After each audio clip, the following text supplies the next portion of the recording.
look at lesson 1.5, solving equations using square and cube roots. And I'm going to work through some examples of word problems and show you how to reason through using square roots and cube roots to solve these problems. Let's start with example 1, and I've gone ahead and written it down. I'm just going to read through it, and then let's talk about how to solve it. Don is restoring a square top table. He wants to finish the outside edges with a piece of molding. Whoops, excuse me. What total length of molding will he need? So this is a picture of what the table might look like. It has an area of 25 square feet. And what we want to do, Don is wanting to put a little decorative molding piece around the outside edges. And so you can see right through there. Now, the edges, because it's a square top table, every edge, every side would be the same length. So what we know is that this is a square table. It has an area of 25 square feet, and we want to know what one of the side lengths is. So we do know that they're the same, and to find area, you do length times width of a square. So in order to find the length of one side of the square from the last lesson we learned, we want to know what number multiplied by itself would equal 25. So we would be doing the square root. And because we're doing the square root of 25, what number times itself is 25? That would be 5. Now we want the positive because we're talking about length, and molding cannot have a negative length. So even though -5 could be an answer to the square root of 25, it's not practical in this sense. So what we have is that each side is 5 feet. And that tells us what one of the edges would be, but that doesn't answer the question. So we need to always make sure we go back and that we read the question to make sure we've answered it. And in this case, the question is the last sentence: what total length of molding will he need? Well, we have found out that one side of the tabletop is 5 feet. But if he wants to put edging around all the way around the tabletop on each side, then he's going to need 5, 5, 5, and 5 on 4 sides. So to find the total amount of molding, that would really be perimeter at all sides. So what we end up with is 5 feet on each side. And you can multiply 5 times 4 because there's 4 sides, or you can say 5 plus 5 plus 5 plus 5. Either way, that equals 20 feet of molding that he would need. So there's your answer for example 1. Now let's look at the next example.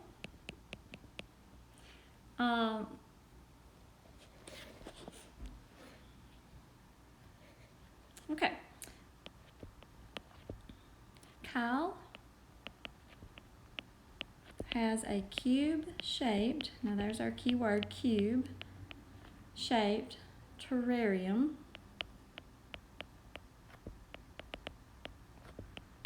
for his iguana.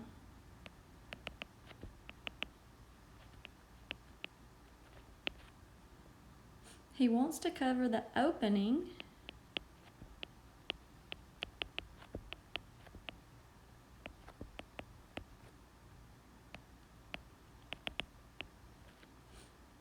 with a square screen.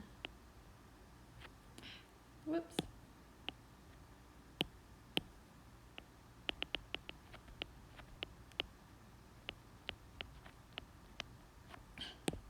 Can't seem to write today.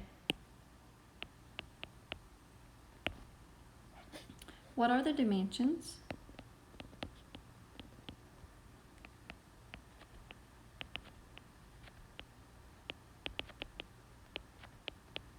for the screen? Now, what we want to make sure is that we do go back and answer the question at the end.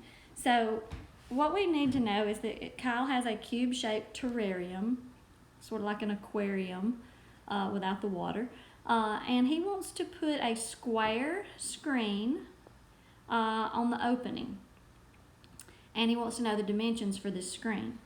Now, we do know, and I have a picture that I can see, you can't really see, but we do know that this terrarium has a volume of 343 cubic feet. So we do know that, and we have to use that to solve the problem. Now, because it's a cube, and because it has a volume, length times width times height, and cube every side is the same length. So in order to find what one of the edges of the cube, one side of the cube is, we need to do the cube root of 343. So if we do the cube root of 343, we end up, and I'm just going to punch that in right quick, we get 7. So the length of one side of this terrarium is 7 feet. Now, that doesn't answer my question, because the question didn't ask me what one side length was, or edge. The question says, what are the dimensions of the screen? Now the screen, it says, he wants to cover the opening with a square screen. Well, if the screen is a square, obviously one of the sides is 7, so every side is 7. So to cover this, the dimensions would be 7 feet, because it's a square, length times width, by 7 feet.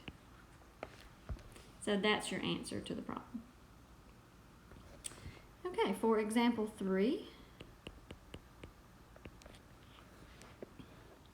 I want to show you just a few problems that are written out, not word problems, but just regular problems. And we are going to solve those.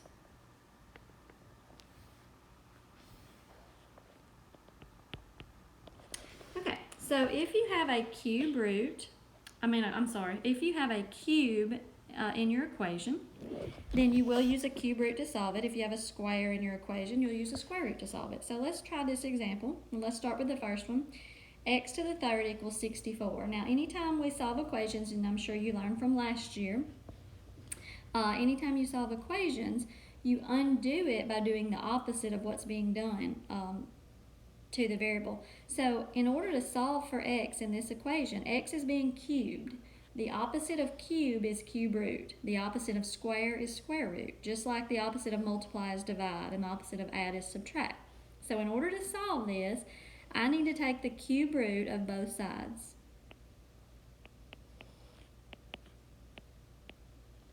Now, when you take the cube root of x to the third, when you take the cube root of a cube, it just cancels out the cube and leaves you with x. On the right side, you take the cube root of 64 to get your answer, and that's a positive 4. Now, on the x squared, a little different. X is being squared, so you do the opposite. You take the square root of x squared, and then you take the square root of 49. Now, the square root of x squared, they cancel out, leaving you just with x.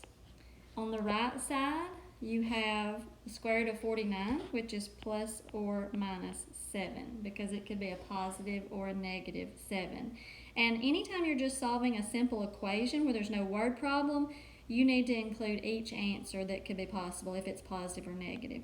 So with a square root of 49, the answer could be a positive 7 or it could be a negative 7, and we need to list both.